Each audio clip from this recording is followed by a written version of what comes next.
Welcome everyone to a new video. I bought myself a Lupo 3L. I was planning this for a long time and I was looking for such a car for a long time because I really wanted the very first version. So that is a 1999 Lupo 3L, most extreme version in silver, so just as the car was revealed. And it also has the magnesium wheels and lots of other smaller things that we can now discover together.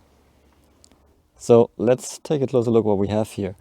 I wanted to take you with me on that journey and show you how I collected that car. So what's the condition right now? So I didn't wash it, I just unloaded it from the trailer. And there's also a story to this car. So first of all, it's the first one, the 1999 Lupo 3L. So it's the one with the battery still in front. And if you want to know more about all the details of this car, you can check out my other video with the link in the description. Essentially, they revealed the car in 1999. It came out, and the problem was they made the car so much lighter than any other normal Lupo that it was too light on the rear axle, so they placed two ballast weights at the back, so behind the rear bumper. And they had the lighter tailgate and they have the battery still in front. That is the first version, and this is one of the first versions. That's why I really wanted this car. And it's also in silver, so just like it was revealed. And then the year after, they brought the battery from the front to the back, so they could remove one of the ballast weights. And then you can see it's the other tailgate, so the one which is slightly longer at the top. So that's the aerodynamically optimized one, so magnesium inside, aluminium outside. And this one was removed in the last year of production, so 2001. So they removed the second ballast weight at the back. So this is the first version, the most extreme one, with the two ballast weights at the back and the battery still in front. The car was driven in Hamburg by the three previous owners, and yeah, I mean, many people don't really understand what this car is, and so they just treated it as a normal small car. People are happy that it needs so little fuel, but no one really understands the significance of this design. So the design the design challenge behind it. The internal design challenge at VW at the time, and then also all the different materials, so much magnesium, aluminium inside this car. So it wasn't treated very well, and it then went to some kind of car workshop, and they just wanted to use it for spares. In the end, they didn't start disassembling it, they just sold it to the previous owner, to me, and so to the owner that I bought it from.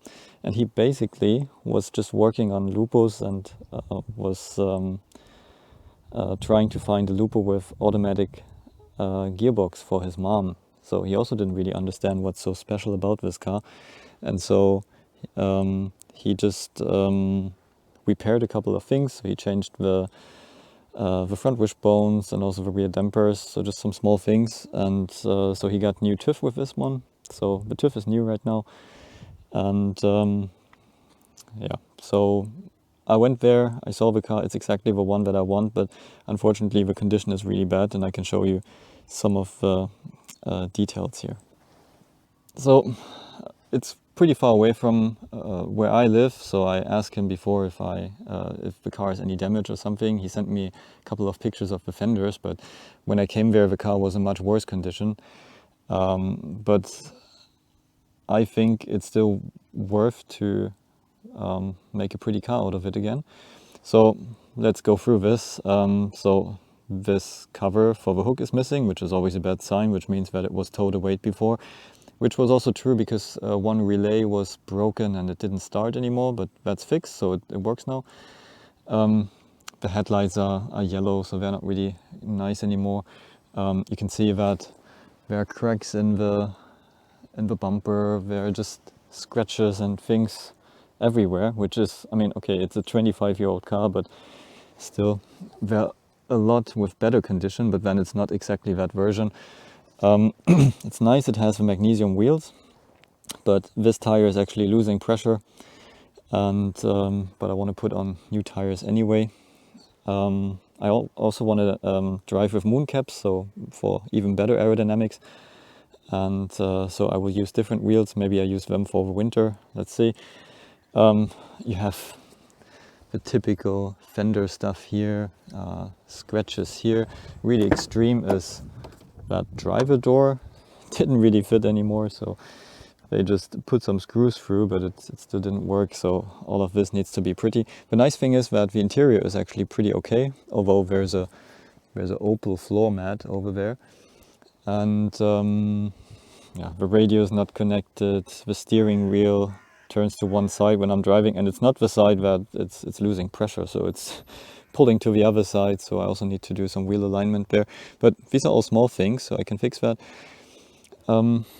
The thing is about this car, everything is so special. Like, for example, these are the lightest drum brakes in the world and special dampers and stuff.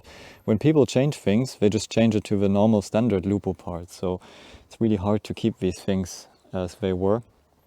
The roof is particularly bad. You can see there's rust. You can see these different shades. So this is not a shadow or something. This is really that someone tried to paint this and it went pretty wrong. So it looks pretty bad, unfortunately, but I think we can make this better again. So it can be a nice car again. Yeah. Also the handle there looks not very good, but yeah. So this is the current condition. It also has a few scratches along here. I'm not sure if you can see this along the door. So lots of work, lots of smaller things. It is doable, but yeah, a lot of stuff we can discover together. The good thing is, like I said, the TÜV is new, so we can drive immediately. It also drives great, apart from pulling to one side, but all the rest is good. The brakes are great, the engine runs well, the gearbox is fine. And yeah, so I'm gonna start making this prettier now.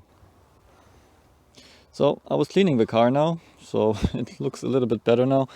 Also started cleaning in the engine bay, only I took off the cover for the engine so you can see everything a bit better. So you can see it's the first version, so battery is still in front, and the car was very nose heavy, and it became super light at the back, so it was a bit hard to control. So VW thought that it's not a good idea to give that to customers, so that's why they put the ballast weights at the back. And like I said, later they replaced that. And or later they removed these ballast weights because they positioned the battery at the back and so on. So yeah, I was doing the first test drive already, and there was a strange noise, so just something was flapping around in the engine bay, and yeah, let's find out what that is. Okay guys, so I was having a good look over the engine bay, also started cleaning up a little bit. This extreme sound that I heard while driving meant something is loose. So first of all, I realized that the battery was completely loose. So I just quickly built myself like a holder so it's fixed again. But now I looked a little bit further and I found actually this rattling around in the engine bay. And that is pretty much the holder for the battery here.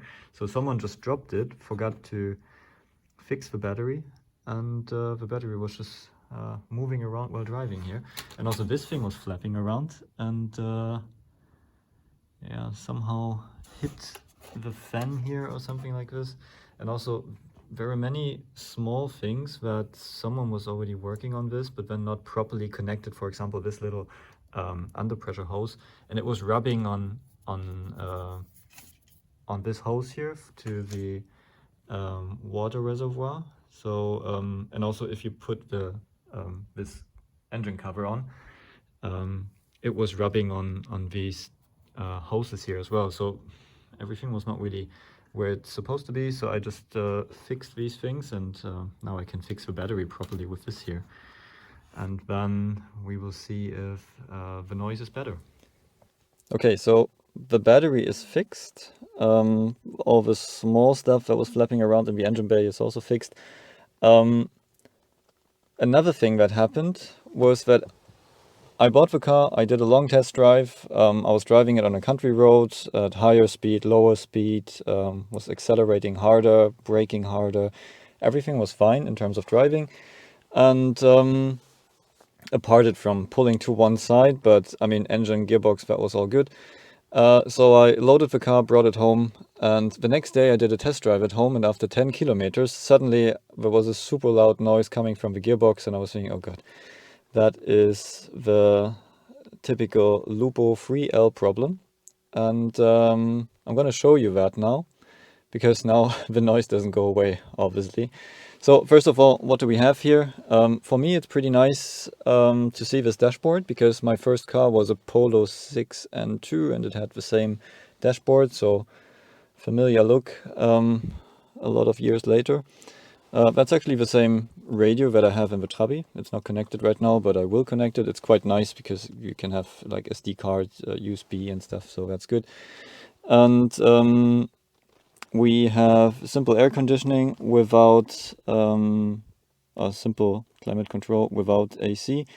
There's the eco button. It's just for the rear window heating. Our nice Opel floor mat, great.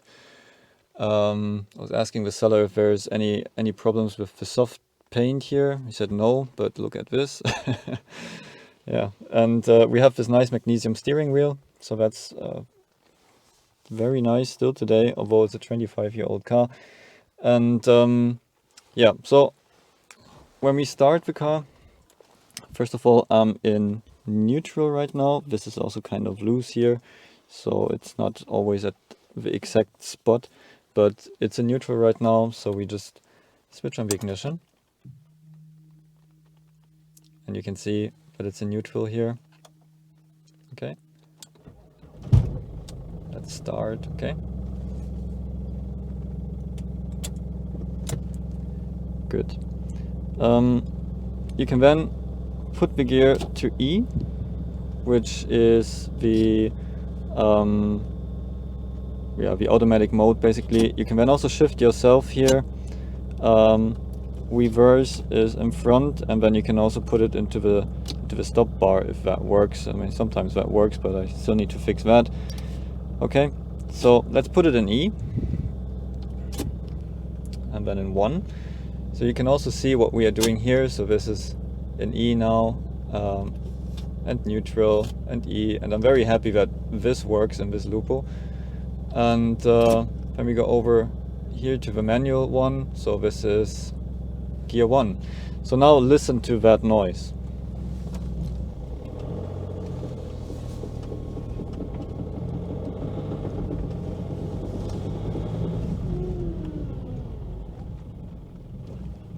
Okay, so first problem is this super loud rattling noise. It's only there at acceleration. Like I said, it wasn't there before. It's just there since my first test drive at home. And when you release the throttle, you also have this sound from the gearbox. So the gearbox is just rubbish, and we need to swap it. And that's gonna be fun. So as you could see and hear, there's lots of stuff to fix on this car, especially the gearbox. So we will concentrate on the gearbox first, and I will take you on the journey with me. So see you at the next video.